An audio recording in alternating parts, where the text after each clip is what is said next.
namanya rantai ekonomi mesti cepat atau lambat dia bawa korban, Pak Bowo. Nah, ini sing ngedeni. Kalau ini berterus-terusan ini sing ngedeni. Masyarakat bawah, menengah, bahkan sampai masyarakat yang di atas itu juga serba ketakutan. Ini memangnya ya ketakutannya kan ya nggak terlalu gede kayak sing cilik no. Dia izin tabungan akeh. Dia rantai tabungan. Iya kan?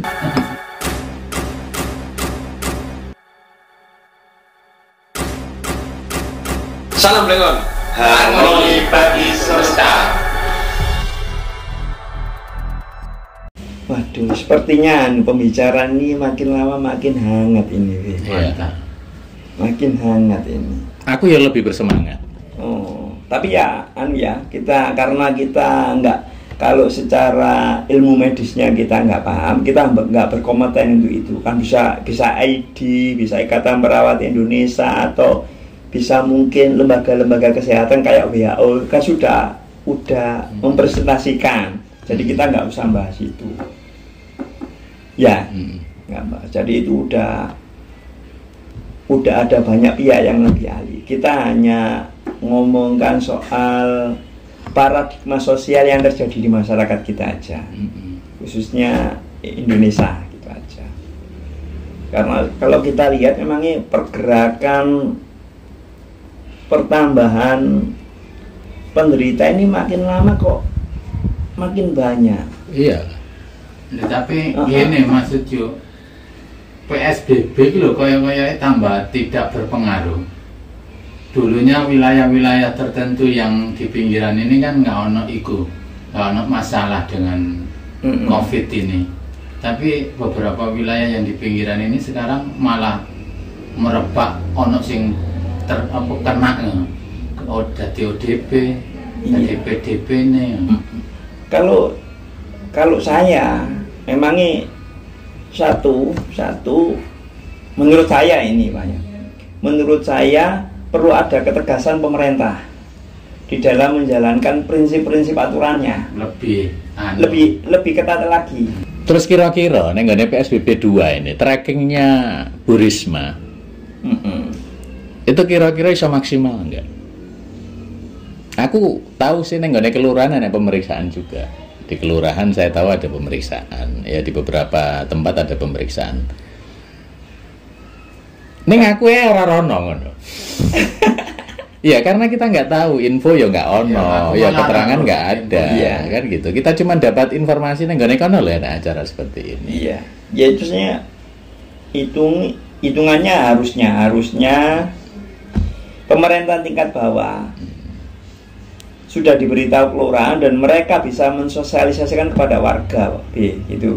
Jadi kelurahan harus turun tangan, sosialisasi di RW, RT dan semuanya harus mengikat. Ya, kita nggak ada informasi harus mengikat sampai saat ini. Biar warga itu katakanlah ada pemanggilan rapid test, ya kita oke. Minimal ada pemeriksaan, walaupun checkpoint lah ada per orang. Lalu kalau soal efektivitas tracking, memangnya ada ilmu secara matematis itu kayak lewat lembaga-lembaga survei kan udah terbiasa. Mungkin udah biasa ngerandom, dia mengeluarkan sampel sekian berapa orang, mengeluarkan survei kepada, kan nggak semua orang yang disurvei, mungkin ada 5.000 orang, terus di random dengan mungkin merujuk pada penderita COVID di per wilayah itu kan beda-beda. Katakanlah kayak gini, kayak wilayah Sidoarjo, yang saya tahu beritanya terakhir itu di kota Sidoarjo udah 21 penderita positif COVID. Tapi ada satu kecamatan yang mendekati hampir seluruh wilayah Sidoarjo, Kecamatan Waru, Wadung Asri itu 19. Belum tertambah lagi ini yang 18 dari orang tahlilan itu, karena ada korban penderita COVID itu belum tambah lagi. Mereka berpotensi. Walaupun masih juga keluarga mati dibawa pulang, pulang. Itu kan masih statusnya 18 reaktif. Nah, kalau dijumlahkan mereka ada kemungkinan ke arah positifnya besar. Nah, kan lebih tinggi. Bisa-bisa orang di Waduk Ngasri di Kecamatan Waru, 18 plus 19 menjadi 27, lebih tinggi dari seluruh Sidoarjo. Loh, kalau kita nih, kalau dipisah, kan bisa ada kemungkinan itu. Nah, tracking mungkin ya, kalau di random, sistemnya random, harusnya kan pakai acuan jumlah penderita terbanyak. Itu randomnya kan jadi poin bisa valid. Memangnya ya, kalau benar 100% enggak. Tapi dengan pengalaman kita punya banyak lembaga survei yang cara penghitungan mereka menurut saya profesional, kayak Saiful Mujani Research, Indobarometer, kan biasa walaupun sampling mereka itu pemilu dulunya loh, ya MRSI gitu kan bisa diubah menjadi sampling ini, survei ini. Mungkin ilmunya bisa diterapkan untuk meneliti COVID ini. Ya moga-moga ya, bisa ngelacak sistem tracking kita gitu loh. Untuk lebih supaya meminimalisir perkembangan COVID. Bisa kita tekan. Kalau menurut saya. Tapi nggak tahu cara kerja pemerintah itu gimana. Kita sih orang awam masalahnya. Kita orang awam. Harapan kita sih segera berakhir biar kita bisa. Loh iya, ini bisa. Karena nggak berakhir ya. PSBB pertama, mari ngono kedua. Habis gitu nanti mamane nggak apa itu masih belum ditambahin lagi. Soro apa dhewe kok. Ya Jakarta ya ditambah loh PSBB ini sampai tanggal 4. Jakarta malah ditambah sampai tanggal 4. Dan kemungkinan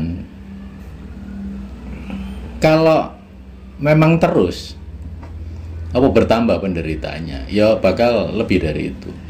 Seharusnya Mei kan, kudune mari tapi secara pemikiran ekonomi ya wong Gojek itu lebih lebih diuntungkan saja nih.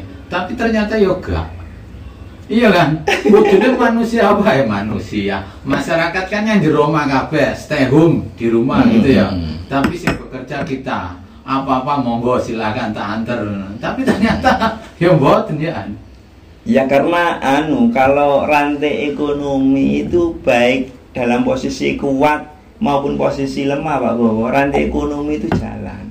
Maksud saya begini, memangnya Gojek itu bisa nganter ya, dalam posisi bisa nganter, terus penduduk itu ada aturan stay at home, kan gitu. Harusnya penduduk itu di rumah, Gojek bisa nganter, dengan harapan kalau gini kan secara hitungan akal biasa. Kalau kita hitung akal biasa kan Gojek rame orderan, kan gitu kan, rame orderan.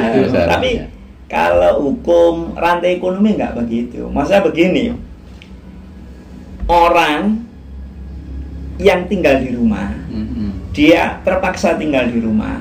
Kalau mungkin orang-orang yang bekerja di perusahaan besar, yang sistem gajiannya bagus, yang kerja ikut jadi ASN, aparatur sipil negara, atau yang kerja di BUMN, itu masih karena mereka mendapatkan pendapatan yang stabil, walaupun nggak bekerja kan tetap gajian. Itu mereka mungkin masih melakukan bisa pesan lewat Gojek karena masih ada penghasilan. Dan orang-orang yang berpenghasilan rendah, kerjanya bersifat mandiri, jualan, dagang kecil-kecilan, terus seperti kayak saya gini, pekerja mandiri kan kalau nggak keluar nggak ada hasil. Menurutku nggak ngono Mas. Gini, masa ini belum terus. Ketika orang yang stay at home itu nggak punya penghasilan, mau nggak mau dalam pikiran mereka yang ada itu caranya bagaimana saya bisa ngirit. Caranya, itu jadi mayoritas gitu loh Pak Bowo.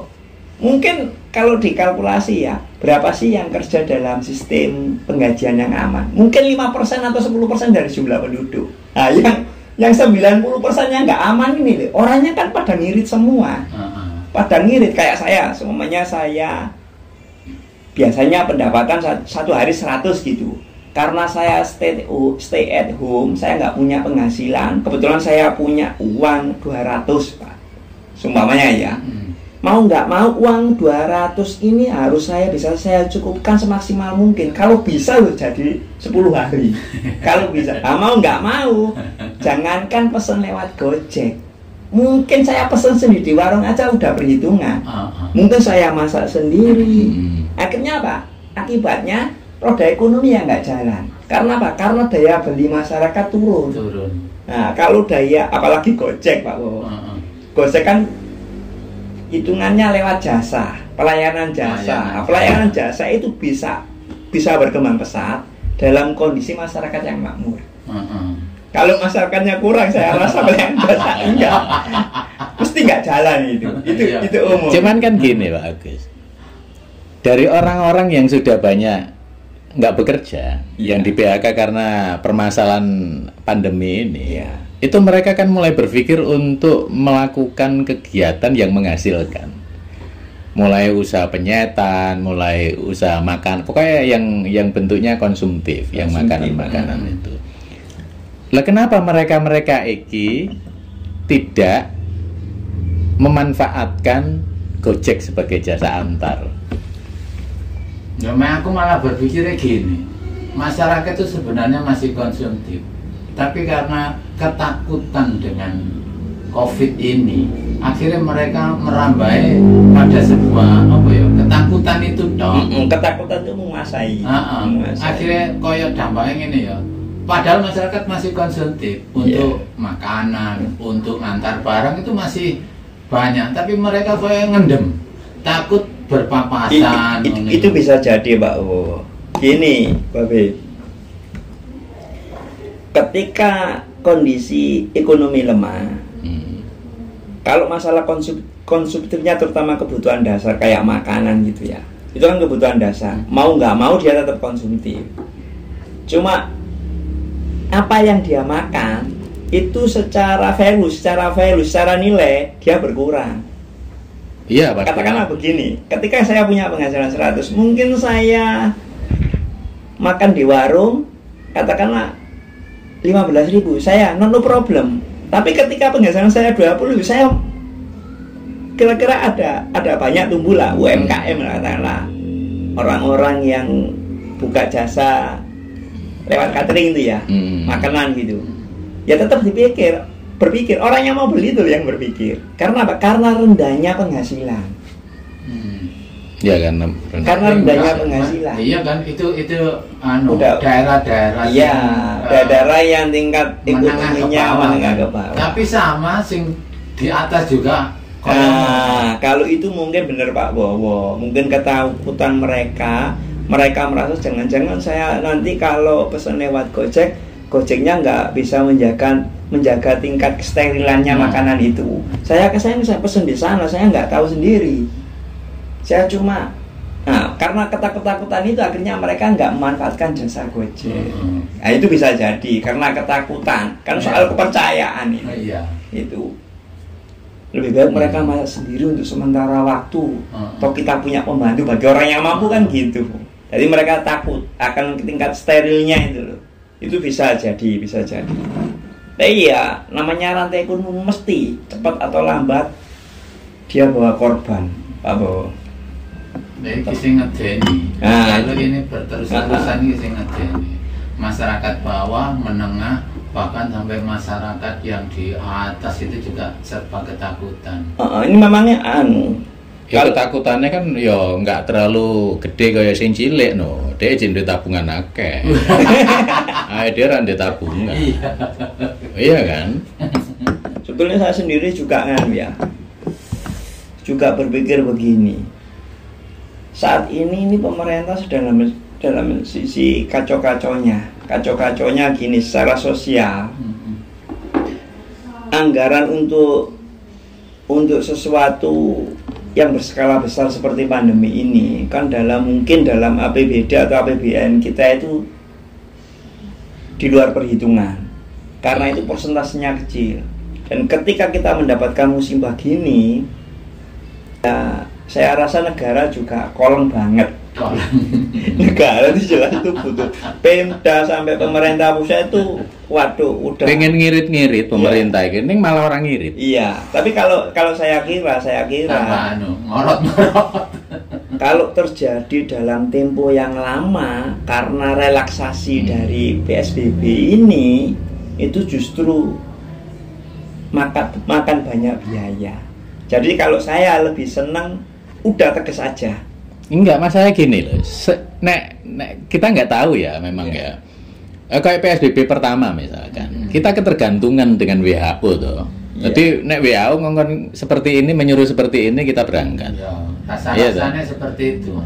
Sekarang kan PSBB kedua, mau akan PSBB kemungkinan PSBB ketiga. Itu kenapa kok pemerintah itu nggak langsung ambil apa ya istilahnya, mengambil inisiatif sendiri tanpa dipengaruhi oleh mereka itu. Penyakit itu berdasarkan watak dasar dari kalau kemarin kan masing-masing. Apa virus ini berkembang itu tergantung daerah ya.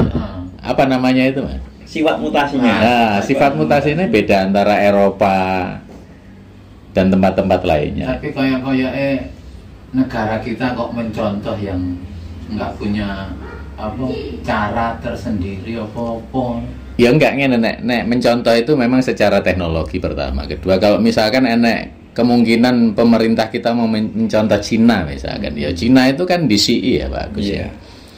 DCI keluar dari social distancing dan mereka secara teknologi ya keren Mas. Tapi masalahnya Cina, virusnya Cina karo virusnya Indonesia itu jenisnya kan beda. Ya virusnya virus corona, tapi sifat mutasinya yang berbeda. Kan mestinya kita mempunyai kebijakan sendiri tuh untuk mengatur. Iya, maksudnya seperti itu dong. Kalau menurut saya begini, sebetulnya WHO cuma tugasnya itu. Salam Lengon, harmoni bagi semesta.